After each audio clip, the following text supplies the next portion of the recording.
Welcome to the Glenn Beck program. The convention started last night, and something unusual happened. Donald Trump appeared at the convention. That's something that usually does not happen on the first night, but Donald Trump was anxious to get there. And he walked in about halfway through. I think it was probably 10 o'clock Eastern, 10:30 Eastern. He was different. He was different. I don't know how to describe it. Don Jr. had tears in his eyes.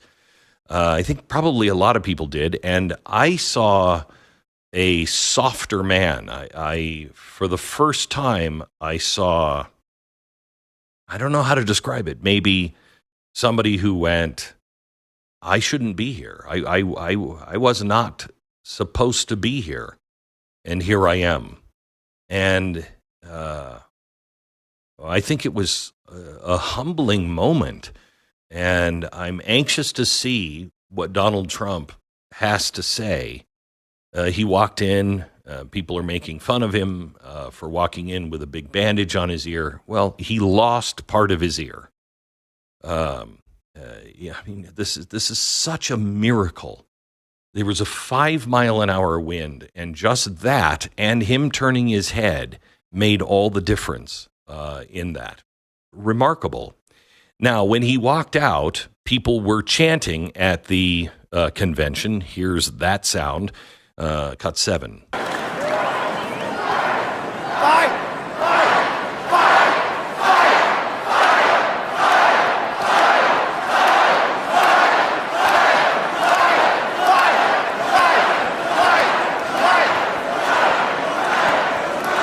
So now, let me put this into context, because you will hear people say, they were screaming, fight, fight, fight.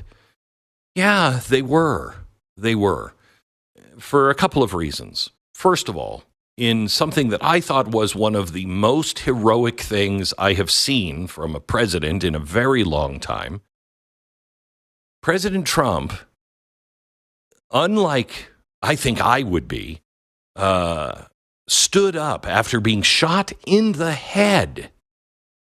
He's disoriented. You can see that he's kind of had the wind knocked out of him from the dog pile of the Secret Service. He's standing up, and he makes a point. You can hear him on the tape saying, wait a minute. And he's telling the Secret Service to stop rushing him off of the stage so he can let the people know that he's okay. And he raises his fist, and he says, fight, fight, fight. That is a hero moment. No matter what you think about Donald Trump, I'm sorry, that is just stirring to see somebody who, for political reasons, they tried to kill, they hit him, and he still stands up. The reason why people admire Donald Trump is that they have put him through everything. They tried to bankrupt him. They tried to call him all kinds of names. They've tried to destroy his business. Then they tried to put him in jail. They've done everything. Impeachment 2 separate times. They smeared him and his family, and now they tried to kill him. And the guy is not stopping. Why? Well, either he's a psycho that just loves pain and destruction, which he doesn't, or he actually believes in something that's worth fighting for. And what is that? Donald Trump doesn't believe in the global government. He doesn't believe in the global economy the way it's being fashioned now, in much more of a fascistic way, with public-private partnerships. You know, you play ball with us, and then you'll be able to take over and crush your competitors and everything else because we'll protect you. But you need to play ball the right way. We're going to change capitalism. That's what's happening. There is a new economic system that has already been introduced.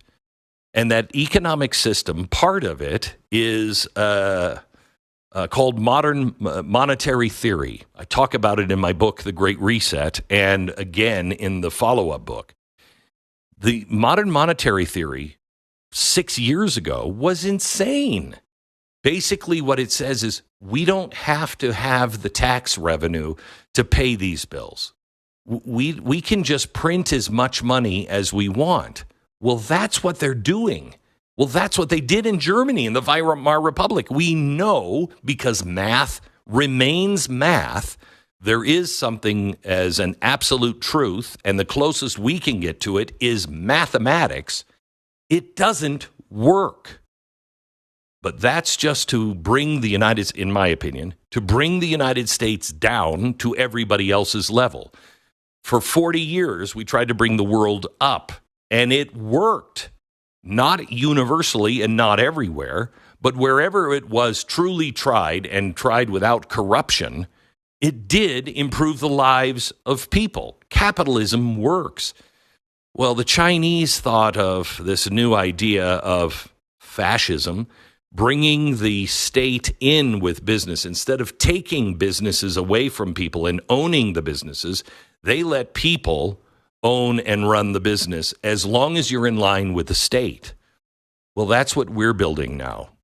Donald Trump doesn't believe in that. In fact, the reason why they have to kill him, I believe, is because he's the only one that stands in the way of this new global government and this new global business elite. He doesn't believe in it.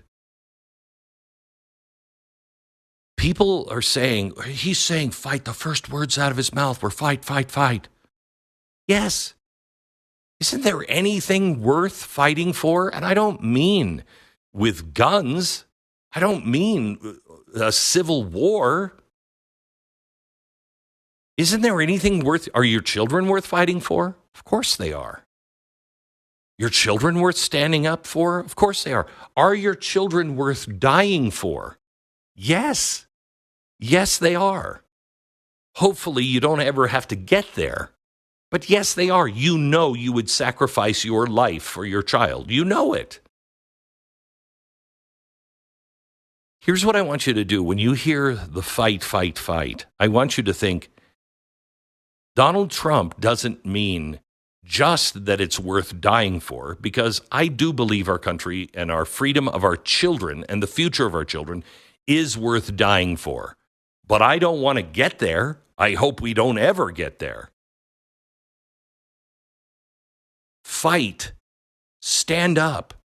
Because our children and our children's future is worth living for.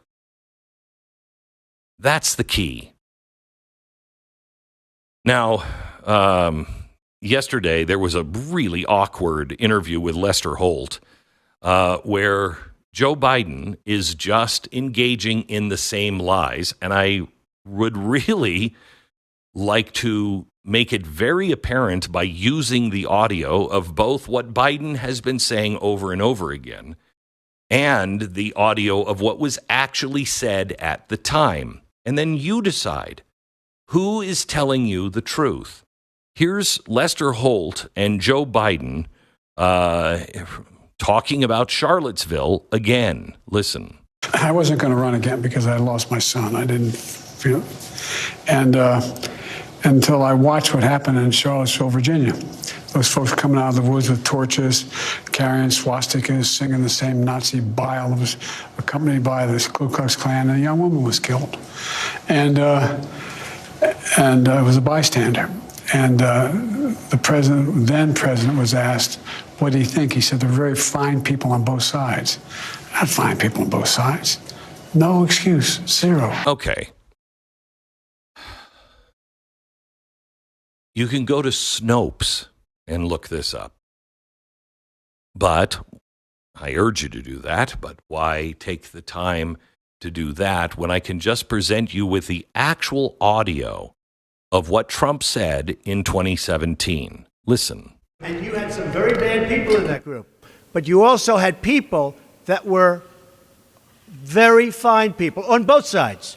You had people in that group, excuse me, I saw the same pictures as you did. You had people in that group that were there to protest the taking down of, to them, a very, very important statue and the renaming of a park from Robert E. Lee to another name. And you had people, and I'm not talking about the neo-Nazis and the white nationalists, because they should be condemned totally. But you had many people in that group other than neo-Nazis and white nationalists, okay? So now you are left with this question. Why would President Biden continue to tell this lie? There's one thing you can dismiss that, no joke, I was a truck driver. No, he wasn't. No joke, I was a constitutional scholar for many years. No, he wasn't. No joke, the ladies love me. No, Joe, they don't. Well, the children love me. No, they don't either. They're creeped out by you. The one thing that you can say about Joe Biden is he always is self-aggrandizing. And I think that's because he's really never done anything. I mean, he was a senator, yes, but he was not the world's greatest senator by any means. And there's lots of senators on both sides that kind of fall into this category.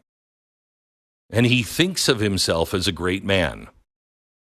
You can take those kinds of lies and kind of feel sorry for him. Not this one. And these lies like this one that the left continues to tell, they are told for a reason, to get you to believe something that is not true. So if you're listening today for the first time and you're thinking anew, you're thinking, maybe I've missed something, this is what you're missing. I talk to people all the time who have no clue as to what is going on in the world.